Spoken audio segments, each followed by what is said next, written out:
বান্দার 4 নম্বরে গুণ, তারা তাদের লজ্জাস্থানের হেফাজত করে, তাদের প্রাইভেটকে তারা হেফাজত করে। স্বামী স্ত্রী কিংবা স্ত্রী স্বামীর লজ্জাস্থানে উত্তেজনাবশত মুখ লাগাতে পারবে কিনা, এটা ঘৃণ্য কাজ ইসলামী শরীয়তে। এটি আর কিছু না হলো মাকরুহ, কমপক্ষে হারাম সরাসরি না হলো মাকরুহ, অপছন্দনীয় কাজ। তাহলে মুসল্লিকে আল্লাহ বলছে যে যিনি মুসল্লি তিনি তার লজ্জাস্থানকে হেফাজত করে। সেই লজ্জাস্থান কি? একটি লজ্জাস্থান হলো এই দৃষ্টি, আর হইল মস্তিষ্ক।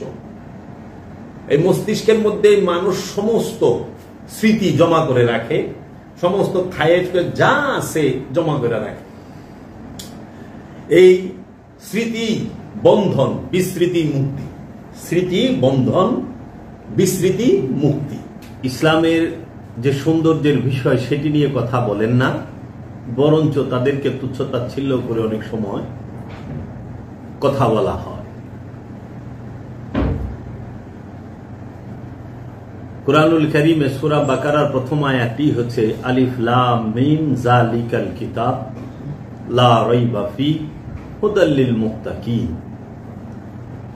আলিফ লাম মিম, এই আলিফ লাম মিম শব্দটি অনেক রকম অর্থ, অনুবাদ, ব্যাখ্যা।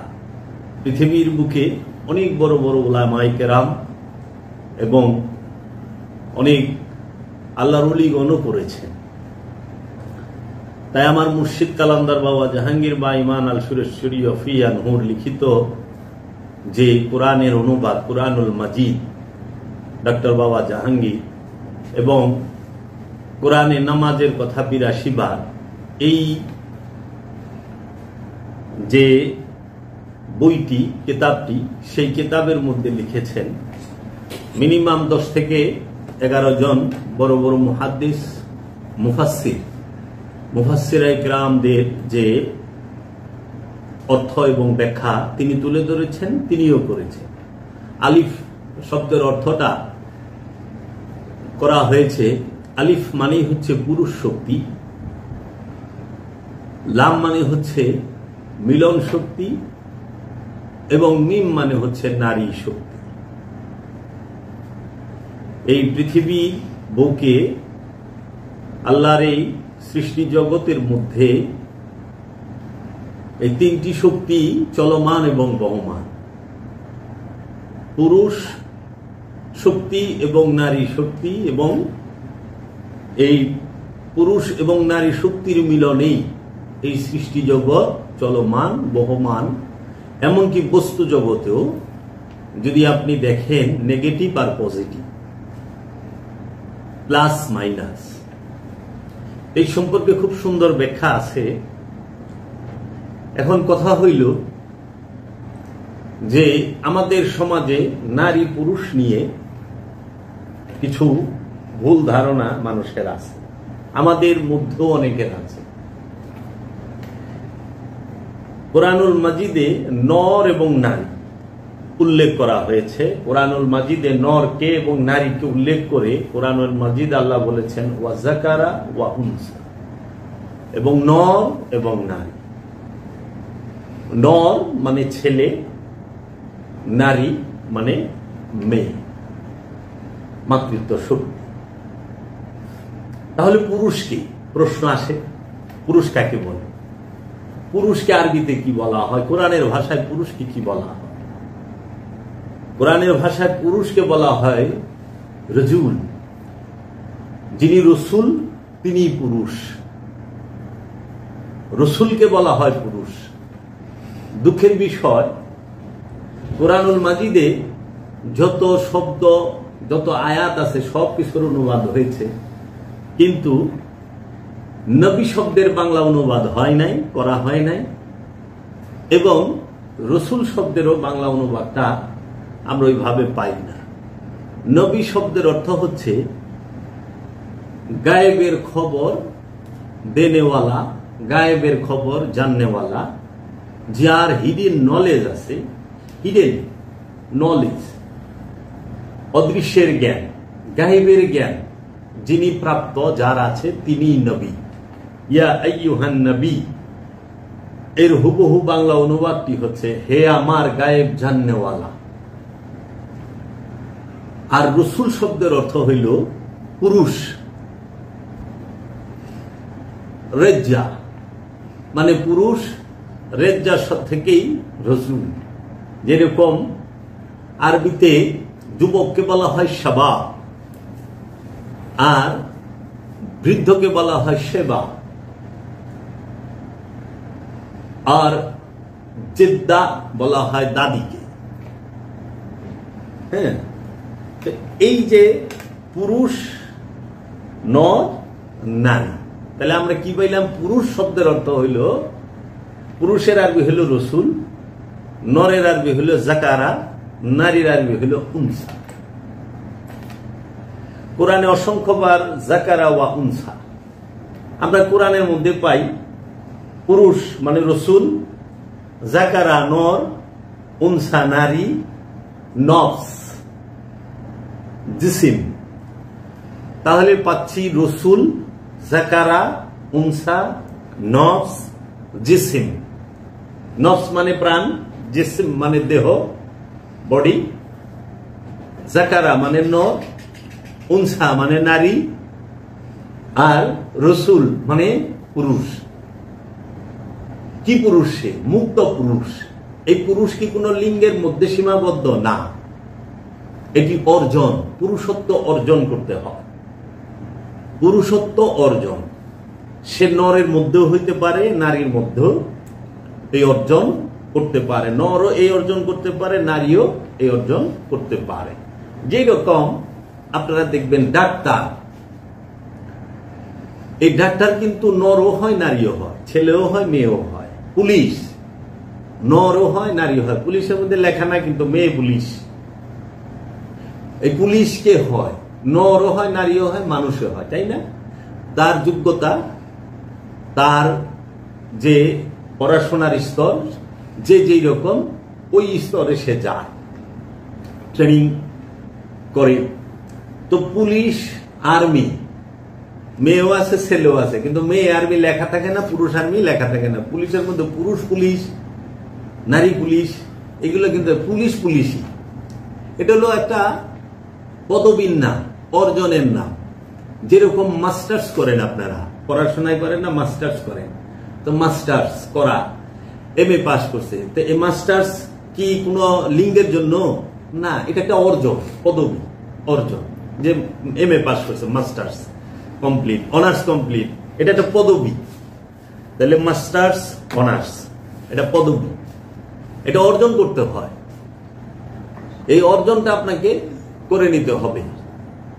তাহলে ডাক্তার, ইঞ্জিনিয়ার, পুলিশ, আর্মি, তাই না, এই যে মিনিস্টার, মানে এগুলা সবই হলো পদবী। একটা নর যখন পড়াশোনা করে যোগ্যতা অর্জন করে, তখন তিনি মিনিস্টার হয়, কেউ আর্মি হয়, কেউ পুলিশ হয়, মেয়েরাও তাই।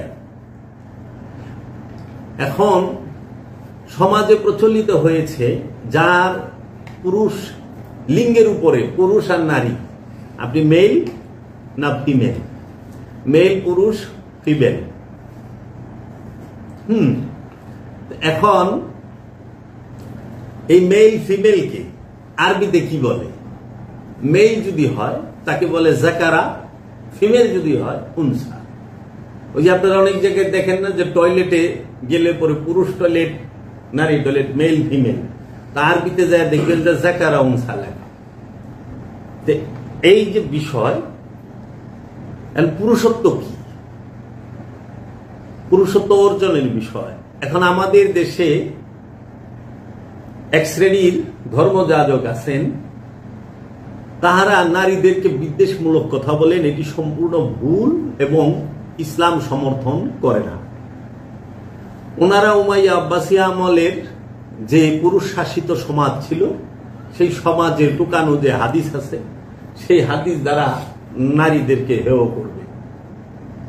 কিন্তু নারীদেরকে কোরআন কোথাও হেয় করে নাই, মর্যাদা দিয়েছে, সম্মান দিয়েছে। আপনি নারীর যদি মর্যাদা হানি করে, আপনি পাবেন যে কিছু সংখ্যক পথভ্রষ্ট মৌলবী, তাহারা জয়ীফ থেকে জয়ীফ, দুর্বল থেকে দুর্বল যে হাদিসগুলো, সেগুলো আইনা পেশ করবে। আমরা শুনে থাকি অনেকেই অনেক বাজে মন্তব্য করেন আমাদের মা বোনদেরকে এবং এই নারীদেরকে নিয়ে। দেখুন, মেয়েরা আমানু হয়, নর এবং নারী যেই রসুলের উপরে ঈমান আনুক, রসুলের হাতে হাত দিয়ে বায়াত হয়েছে, তাকে আমানু বলেছে কোরআন। ইয়া আইয়ুহাল্লাযিনা আমানু, আমানুর কোনো স্ত্রী এবং পুরুষ লিঙ্গ নাই। কিন্তু মুমিনের বেলায় আমানু, মুমিনের বেলায় যেন মুমিন মুমিনা, নরকে মুমিন, নারীকে মুমিনা বলে সম্বোধন করেছে কোরআন। কিন্তু আমানুকে কখনোই স্ত্রীলিঙ্গ এবং পুরুষ লিঙ্গে ভাগ করে নাই। মুসল্লি, যিনি মুসল্লিকে, যে রসুলের কাছে বায়াত হয়ে রসুলের কথা মতো রসুলের নির্দেশিত পথে রবের দাসত্ব করে ইবাদত করে, সে হইল মুসল্লি। যিনি সালাত করেন, সিয়াম করেন, যাকাত দেন, সিয়াম করেন, হজ করেন, কুরবানি করেন, এই বিষয়গুলো যাহারাই করেন তাদেরকে মুসল্লি বলা হয়। এবং মুসল্লির 8টি গুণ সূরা মারেজের মধ্যে বলা আছে। এখন এই মুসল্লির যে 8 গুণ বলা আছে, এই 8 গুণ নর এবং নারী উভয়ের জন্য। যেই মুসল্লি হবে, যেই ইমানদার হবে, যেই ইবাদত করবে তাকে। তাহলে সমাজে যে প্রচলিত এই মৌলভী বংশী, যেরকম শায়েখ আব্দুর রাজ্জাক সাহেব একজন নামে আছেন এবং আরো অন্য অনেকে আছেন, তাদের ওয়াজে শুনলাম ওনারা কেউ বলতেছেন নারী সে পাপিষ্ঠ, সে নাকি নাউজুবিল্লাহ মিন যালিক, সে পাপিষ্ঠ, সে অভিশাপ, সে কুলক্ষণে অমুক তমুক, মানে এত বাজে বাজে মন্তব্য করতেছে। এইগুলো সম্পূর্ণ কোরআন বিরোধী স্টেটমেন্ট, কথাবার্তা। কিভাবে? নারী কাকে বলে? নারী হইল যে নফসি খান্নাস রূপী শয়তান যুক্ত। হাকিকতে আমরা যেহেতু সুফি দর্শনে কথা বলি, সুফি দর্শনে নারী বলা হয় যে নফস খান্নাস রূপী শয়তান যুক্ত, যে নফস খান্নাস রূপী শয়তানের মধ্যে মিলে মিশে একাকার হয়ে আছে, তিনিই নারী। যে বন্ধনে আবদ্ধ তিনি নারী, যিনি মোহগ্রস্ত তিনিই নারী। এখন যে নফস মোহগ্রস্ত সে নারী, যে নফস বন্ধনে আবদ্ধ সে নারী, যে নফস রিপুর মধ্যে সম্পূর্ণরূপে বশীভূত হয়ে রয়েছে সেই নারী। আর পুরুষ বলা হয়েছে যে নফস খান্নাস রূপী শয়তান মুক্ত, যে নফস পবিত্র সে পুরুষ। খান্নাস রূপী শয়তান মুক্ত নফসকে পুরুষ বলা হয়, বন্ধন মুক্ত নফসকে পুরুষ বলা হয়, রিপু মুক্ত নফসকে পুরুষ বলা হয়, মোহমুক্ত মোহমায়া মুক্ত নফসকে পুরুষ বলা হয় হাকিম সুফি দর্শনে। এই জন্য কোরআনের মধ্যে অসংখ্য সুন্দর সুন্দর বর্ণনা নারীদেরকে, নরদেরকে এবং পুরুষদেরকে নিয়ে আছে। এখন আমাদের সমাজে বলে থাকে নারীরা রাষ্ট্রনায়ক হতে পারবে না, নারীরা রাষ্ট্রনায়ক হতে পারবে না, তোমরা তোমাদের রাষ্ট্রনায়ক পুরুষকে করো, এই লইয়া ভুল ব্যাখ্যা দেওয়া আজও করছে। কিন্তু এই নারী সেই নারী না, হ্যাঁ, যাহা বলেন তাহা না। এই নারী কোন নারী যে পুরুষকে তোমরা রাষ্ট্রনায়ক বানাও? এই পুরুষ কখনোই লিঙ্গের পুরুষ না, লিঙ্গগত পুরুষ না, জেন্ডারগত পুরুষ না। এই পুরুষ হচ্ছে খান্নাস রূপী শয়তান মুক্ত পবিত্র নফসের অধিকারী যে পুরুষ, যে মুমিন, যে রসুল, তাকে বলছে রাষ্ট্রনায়ক বানাতে। তখন বলা হয়েছে যে রাষ্ট্রের নায়ক, যিনি রাষ্ট্র পরিচালক, যিনি সে যদি খান্নাস রূপী শয়তান মুক্ত হয়, মুমিন হয়, রসুল হয়, তাহলে সেই রাষ্ট্রের উন্নতি জগতে কেউ ঠেকাইতে পারবে না। তার জলজন্ত প্রমাণ হইল আইয়ামে জাহেলিয়াতের যুগে এই বর্বর আরব জাতির মধ্যে মোহমায়া মুক্ত, খান্নাস রূপী শয়তান মুক্ত, জিন মুক্ত যে মহাপুরুষ মোহাম্মদ মুস্তাফা সাল্লাল্লাহু আলাইহি ওয়াসাল্লাম 570 খ্রিস্টাব্দে আগমন করলেন আরবের বুকে। সেই বর্বর আরব জাতিকে উন্নত জাতিতে পরিণত করেছেন কে? একজন খান্নাস রূপী শয়তান মুক্ত মহাপুরুষ। এজন্য পুরুষকে বলা হয়েছে তোমরা রাষ্ট্রনায়ক করো, কারণ যিনি খান্নাস রূপী শয়তান মুক্ত তিনি পুরুষ। পুরুষ হইলে কি হয়? খান্নাস মুক্ত নফসের লোভ থাকে না, হিংসা থাকে না, অহংকার থাকে না, কামনা থাকে না, বাসনা থাকে না, মোহমায়া থাকে না, জমাকরণের পাচারকরণের কোন প্রকার খায়েশ তার নাই। তার একটাই থাকে, উদ্দেশ্য লক্ষ্য থাকে, সেটা হলো সেবা করা এবং মানবের উন্নতি করা, সৃষ্টির উন্নতি করা, জগতের উন্নতি, সমাজের উন্নতি করা। সেই উন্নতি শুধু রাষ্ট্রীয় অবকাঠামোর নয়, সেই উন্নতি কখনোই রাষ্ট্রীয় আপনার অর্থনীতির নয়, সেই উন্নতি রাষ্ট্রীয় অবকাঠামো, অর্থনীতি এবং মানুষের ব্যক্তিত্বের উন্নতি, মনোজগৎ প্রাণজগতের উন্নতি সে করবে এবং তার দৈহিক এবং সামাজিক, পারিবারিক এবং সমস্ত দিকে তার উন্নতি হবে, যার জলজন্ত প্রমাণ মহানবী মুহাম্মদ সাল্লাল্লাহু আলাইহি ওয়াসাল্লাম। তিনি আইয়ামে জাহেলিয়াতের সন্ত্রাসীদেরকে মুমিনে পরিণত করেছেন। তিনি মূর্তি পূজারকদেরকে, এই লোকমোহের পূজারীদেরকে তিনি রবের পূজারী বানাইছেন, রসুলের অনুসারী বানাইছেন। একজন মুক্ত পুরুষ পারেন। এখন আমাদের সমাজে দুইটা ওই জিনিসটাকে ব্যবহার করে, যখন মানুষ হাকিকি বুঝতে পারে না তখন বলে নারী উনি নেত্রী, উনি রাষ্ট্রনায়ক হইতে পারে না, পুরুষকে বানাইতে হবে। আরেকটা বলে যে হ্যাঁ, এই পুরুষ যারা, নারী যারা, তারা আমাদের সমাজের জন্য বোঝা, এই সেই। নারী কলেজে যাইতে পারবে না, অফিসে যাইতে পারবে না, নারী শিক্ষা গ্রহণ করবো ক্লাস 5 পর্যন্ত। কে বলেছে? ইসলামে কোনখানে আছে? নর এবং নারীর এলেম বিদ্যা অর্জন করা ফরজ। নর এবং নারীর পর্দা করা আল্লাহর হুকুম। নরও পর্দা করবে, নারীও পর্দা করবে। পর্দা কিসের? আল্লাহ যে পর্দার কথা বলছে সেটা তাকওয়া। আল্লাহ যে পর্দার কথা বলছে সেই পর্দাটি হচ্ছে তাকওয়া। আর রসুল তাকওয়ার পর্দাও শিক্ষা দান করছেন এবং পোশাকের শালীনতাও শিক্ষা দান করছেন, আমাদেরকে দেখিয়েছেন। তাই এই রকম না যে একদম ফুল প্যাকেট হইতে হবে। এই প্যাকেট হওয়ার সিস্টেম এই 570 থেকে নিয়ে 632 পর্যন্ত ছিল না। কেন? বোরকার কোন অস্তিত্ব 632 খ্রিস্টাব্দে হয় নাই। হাত মোজা, পা মোজার কোন অস্তিত্ব ছিল না। আমরা যদি গবেষণা করি দেখব যে পোশাকের আবিষ্কার করেছেন প্রাচীন চীন এবং জাপান। জাপান এবং চীন থেকে প্রথম পোশাকের আগমনটা হয়, সুতার আবিষ্কার হয়, কাপড়ের আবিষ্কার হয়। তাহলে পরে এই যে আধুনিক যুগে মেশিনের দ্বারা মুজা, এই বোরকা, এই বিষয়গুলো আমরা দেখতে পাই। পোশাক কি কখনো মানুষকে সেভ করতে পারে? না। পোশাক যদি মানুষকে সেভ করত, তাহলে 6 বছরের শিশু মেয়ে কেন ধর্ষিত হয়? 8 বছরের শিশু মেয়ে আসিয়া কেন ধর্ষিত হয়ে মারা গেল? এখানে কি পোশাকের দোষ? না। পোশাকের যদি দোষ হয়, গর্ভবতী নারী কিভাবে ধর্ষিত হয়?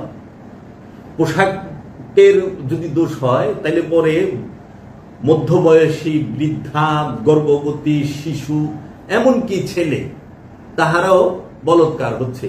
ছেলে তো পাঞ্জাবি টুপি পরা, ছেলে তো পাঞ্জাবি পায়জামা পরা, ওই ছেলেরে আবার আরেক পাঞ্জাবি পায়জামা পরানেওয়ালা সে বলৎকার করতেছে। কেন? পোশাকের জন্য? পোশাক ভালো পরে নাই, পর্দা করে না, এই জন্য না। ওই সমস্যাটা হইলো তার দৃষ্টিতে।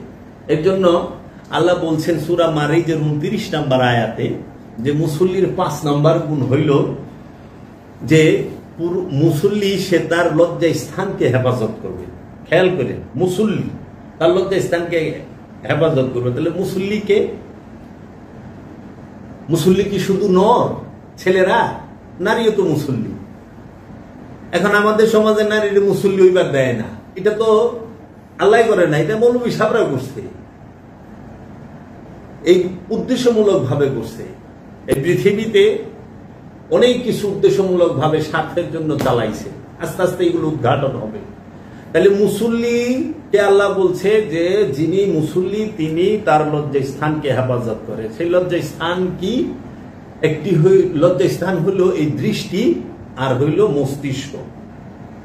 এই মস্তিষ্কের মধ্যে মানুষ সমস্ত স্মৃতি জমা করে রাখে, সমস্ত খায়েশ যা আছে জমা করে রাখে। এই স্মৃতি বন্ধন, বিস্মৃতি মুক্তি, স্মৃতি বন্ধন বিস্মৃতি মুক্তি। কারণ স্মৃতির ভিতরে থাকলেই আপনি বন্ধনে থাকবেন, নারী জগতে বসবাস করবেন, মানে বন্ধনে মোহযুক্ত হয়ে থাকবেন, পুরুষ হইতে পারবেন না। এর জন্য নারীর লজ্জা স্থান হেফাজত করতে বলে নাই, বলছে মুসল্লি তার লজ্জা স্থানকে হেফাজত করবে। যিনি মুসল্লির লজ্জা স্থান কি? দৃষ্টি আর মস্তিষ্ক। এই দৃষ্টি আর মস্তিষ্ক নর এবং নারী দুইজনেরই হেফাজত করতে হবে। এখন দৃষ্টি সেটা হেফাজত না করে, মস্তিষ্ক হেফাজত না করে হেফাজত করবার গেছে লিঙ্গরে। পুরুষ লিঙ্গ, পুরুষ জেন্ডার, আপনার মেল জেন্ডার, ফিমেল জেন্ডার।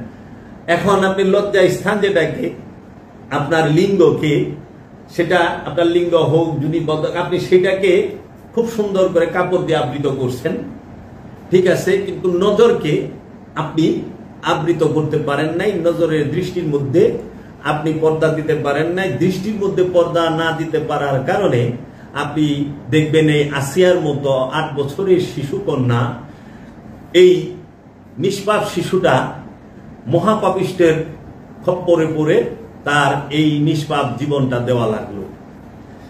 সে একটি মানুষের মোহের শিকার হয়ে সে তার জীবন হারাইল। এইরকম শত শত বেপরদা মানুষ আমাদের সমাজে আছে। ইমাম সাহেব নামাজ পড়েন, তিনি বলৎকার করেন। যে ব্যক্তি রোজা রাখে, রোজার মাসে দর্শন হয় কেমনে? রোজার মাসে হাদিস শরীফ, সারা জীবন হাদিসের শরীফে শুনলাম যে 2-3টা হাদিস খুব প্রচলিত। সেটা কি? রোজার মাসে আল্লাহ রাব্বুল আলামিন শয়তানকে শিকল দিয়ে বেঁধে ফেলেন, জাহান্নামের দরজাগুলো বন্ধ করে দেন, জান্নাতের দরজাগুলো চালু করে দেন। আবার রোজার মাসে যে যত তাড়াতাড়ি ইফতার করে সেই বান্দা আল্লাহর কাছে তত প্রিয়। আবার হাদিসে শুনি যে এই রোজার মাসে কি ওনারা আমাদেরকে শোনায়, ক্যালেন্ডারও পাওয়া যায়, রহমতের 10 দিন, মাগফিরাতের 10 দিন, নাজাতের 10 দিন। রহমতের 10 দিনে প্রায় এই 10 রমজান পর্যন্ত 93টা ধর্ষণ হয়েছে রোজার মাসে। আমরা খবরে যতটুকু পেয়েছি, আমরা খবরের মধ্যে দেখেছি 93টা ধর্ষণ এবং বলৎকারের ঘটনা অলরেডি রোজার মধ্যে ঘটলো। তাই এক গাজীপুরের এক মৌলনের সামনে ধরছে, সে বলল যে শয়তানের ওয়াসওয়াসায় করে ফেলেছি। শয়তানের ওয়াসওয়াসায় যে করলেন, শয়তান তো বান্দা, আপনারাই তো হাদিস কর। এখন শয়তানে বান্দা, শয়তান আপনারা সুশুরি দিছে, আপনি আরেকজনকে বলৎকার করে দিচ্ছেন। এই যে বিষয়গুলো নারীকে তুচ্ছ-তাচ্ছিল্য করে, নারীর পোশাকের স্বাধীনতা নিয়ে কথা উঠে, নারীর পোশাক নিয়ে কথা উঠে, আপনারা সমাজেই ছেলেরা, পুরুষেরা, তাদের কি পোশাকের শালীনতা নাই? পুরুষের পোশাকের বেলায় শালীনতার বক্তব্য তো দেন না। অবশ্যই পোশাক নর এবং নারীর শালীনতায় মধ্যে থাকতে হবে। আর সবচেয়ে বড় জিনিস হইল, যার রূপ তার চিকিৎসা করতে হবে, যার রূপ তার চিকিৎসা করতে হবে। যে অসুস্থ সে চিকিৎসা নেবে। যে নজরকে হেফাজত করতে পারে না, মস্তিষ্কে হেফাজত করতে পারে না, সে সর্বস্থানে যাবে কেন?